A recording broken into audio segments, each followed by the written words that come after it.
আসসালামু আলাইকুম। গতকালকে কিন্তু রিশাদ হোসেন আরো একটা ম্যাচে চমৎকার বোলিং করলেন পিএসএল এ। প্রথম ম্যাচের মতো দ্বিতীয় ম্যাচেও কিন্তু তিনি ৩-৩টি উইকেট নিতে সক্ষম হন। ফ্র্যাঞ্চাইজি লিগে কিন্তু রিশাদ হোসেন এই প্রথম খেলতে গেছেন বিদেশি ফ্র্যাঞ্চাইজি লিগে যদি আমি বলি।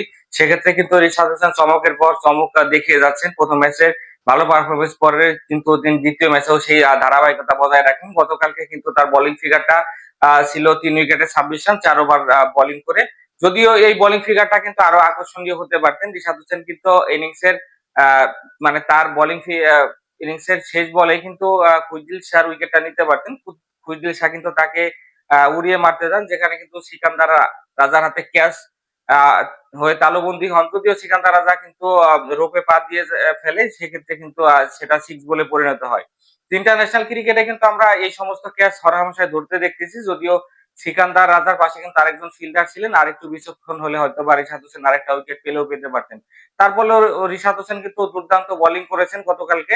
রিশাদ হোসেন কিন্তু তার প্রথম বলে উইকেটের দেখা পান। এখানে কিন্তু শান মাসুদের উইকেটটা তিনি নিতে সক্ষম হন, যেখানে কিন্তু শান মাসুদ তাকে রিভার্স সুইপ করতে যান। প্রথমে কিন্তু আম্পায়ার ওটাতে আউট দেননি। এখানে কিন্তু স্যাম বিলিংস এর কৃতিত্ব দিতে হবে। স্যাম বিলিংস কিন্তু যথেষ্ট কনফিডেন্স ছিলেন এবং রিভিউ দেখা গেছে যে গ্লাভসে লেগে যায়। ঠিক পঞ্চম বলে ওই ওভারে কিন্তু আরেকটা উইকেট নেন, যেখানে কিন্তু ইরফান খান রিশাদ হোসেনকে ডাউন দ্য পিচে খেলতে যান এবং আ সেটা কিন্তু টপেস হয়ে যায়। এরপরে আমরা দেখেছি ড্যারেল মিচেল কিন্তু ইজি একটা ক্যাচ ধরেন। ফলে কিন্তু রিশাদ হোসেন প্রথম ওভারে ২টি উইকেট নিতে সক্ষম হন। ঠিক সেকেন্ড ওভারে কিন্তু আরেকটা উইকেট নেন এখানে রিশাদ হোসেন। আব্বাস আফ্রিদির উইকেটটা তিনি নিয়ে নেন। অফ স্টাম্পের একটা ভাইরাল বল কিন্তু কিছুটা টার্ন করে বেরিয়ে যাচ্ছিল। ওই সময় কিন্তু তিনি ব্যাটটা চালিয়ে দেন এবং কিন্তু পয়েন্টে তিনি জামান খানের হাতে ক্যাচ দিয়ে কিন্তু প্যাভিলিয়নে ফিরে যান। এরপরে থার্ড ওভারে কিন্তু 4 এবং 5th বলে রিশাদ হোসেন ২ টা বাউন্ডারি কনসিড করে। হাসান আলী কিন্তু একটা ৪ এবং একটা ৬ মারেন। না হলে কিন্তু রিশাদ হোসেনের আ বোলিং ফিগারটা আরো ভালো হতে পারত। যাই হোক, রিশাদ হোসেন কিন্তু ২ ম্যাচেই ৩টি করে উইকেট নিয়ে এখন কিন্তু আম লিডিং উইকেট টেকার এই টুর্নামেন্টে। এটা আসলে আমাদের বাঙালিদের জন্য বিশাল একটা গর্বের বিষয় বলতে হচ্ছে। এই ম্যাচে কিন্তু রিশাদ হোসেনের মতো তার আ আ দলও কিন্তু ২ টা ম্যাচে উইন করে পয়েন্ট টেবিলে ২য় স্থানে উঠে গেল। আ ১ম এ ব্যাট করতে নেমে কিন্তু এখানে দুর্দান্ত শুরু করে হচ্ছে লাহোর কালান্দার্স। আগের দিনের মতো কিন্তু এখানে ফখর জামানও দুর্দান্ত একটা ইনিংস খেলে গত দিনই প্লেয়ার অফ দ্য ম্যাচ নির্বাচিত হয়েছিলেন। এই ম্যাচেও কিন্তু তার ধারাবাহিকতা বজায় রেখে আবারও প্লেয়ার অফ দ্য ম্যাচ তিনি নির্বাচিত হলেন। এই ম্যাচেও কিন্তু ৪৭ বলে ৭৬ রানের একটা টপ নক খেলেন, যেখানে কিন্তু ৫ টা ৬ এর পাশাপাশি ৫ টা ৪ এর বাউন্ডারিও ছিল। এর পা তাকে কিন্তু যোগ্য সঙ্গ দিতে পারেনি এখানে ওপেনিং ব্যাটসম্যান।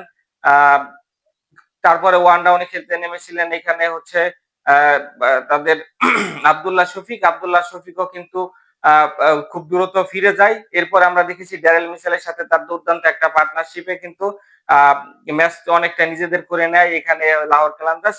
মিচেলও কিন্তু ৪১ বলে ৭৬ রানের ৭৫ রানের একটা টপ নক খেলেন। পরে শেষের দিকে গিয়ে আমরা দেখেছি রাজার ৫ বলে ১০ এবং হচ্ছে স্যাম বিলিংসের ১০ বলে ১৯ রানের কল্যাণে কিন্তু ২০০ পার করতে পারে এখানে লাহোর। বোলিং হাতে কিন্তু করাচির ৪ টা উইকেট নেন হাসান আলী। ব্যাটে জবাব দিতে নেমে একদমই শুরুটা বাজে হয়েছে এখানে করাচি কিংসের। তাদের কিন্তু ডেভিড ওয়ার্নার ২য় বলে ০ রান করে ফিরে যায়। একই ওভারে ৪র্থ বলে কিন্তু ভিন্সও ০ রানে করে ফিরে গেলে খুবই চাপে পড়ে যায়। এখানে করাচি কিংস ২ টি উইকেট কিন্তু শিকার করেন আ আ ক্যাপ্টেন শাহীন শাহ আফ্রিদি। শাহীন শাহ আফ্রিদি কিন্তু দুর্দান্ত বল করেছেন। পরে আরো একটা উইকেট নেন। মোট ৩ টে উইকেট নেন এই ম্যাচে। টিম সেফার্ট ১৮ রান করে এখানে। পাশাপাশি যদি বলি এখানে কিন্তু শান মাসুদও কিন্তু রিশাদ হোসেনের শিকার হন এবং ইরফান খান রিশাদ হোসেনের শিকার হলে কিন্তু মুহূর্তে ৫ উইকেট হারিয়ে ফেলে করাচি কিংস। পরের ওভারে কিন্তু সিকান্দার রাজা এসে আরেকটা উইকেট নিয়ে নেন এবং রিশাদ হোসেন পরবর্তীতে আপনারা দেখেছেন তার আরেকটা উইকেট নিলে কিন্তু ৭ উইকেট হারিয়ে ম্যাচ থেকে অনেকটাই ছিটকে যায় করাচি কিংস। যদিও এরপরে খুশদিল শাহ এবং হচ্ছে হাসান আলীর মধ্যে একটা পার্টনারশিপ আমরা দেখেছি, যেখানে কিন্তু ২৭ বলে ৩৯ রানের ইনিংস খেলেন খুশদিল শাহ এবং ২৫ বলে ২৭ রানের একটা ইনিংস খেলেন হাসান আলী। শেষের দিকে গিয়ে কিন্তু মিলনের চেষ্টা করেছিলেন, ৭ বলে ১৬ রান করেন।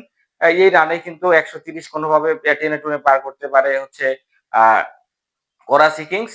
বোলিং হাতে কিন্তু রিশাদ হোসেন ৩টি, শাহীন শাহ আফ্রিদি ২টি এবং সিকান্দার রাজাও কিন্তু ২টি উইকেট নিলেন। গত ম্যাচেও কিন্তু আপনারা দেখে থাকবেন এই ৩ জনই কিন্তু উইকেট শিকার করেছিলেন। আশা করব যে রিশাদ হোসেনের ধারাবাহিকতা সামনের ম্যাচগুলোতেও বজায় থাকবে।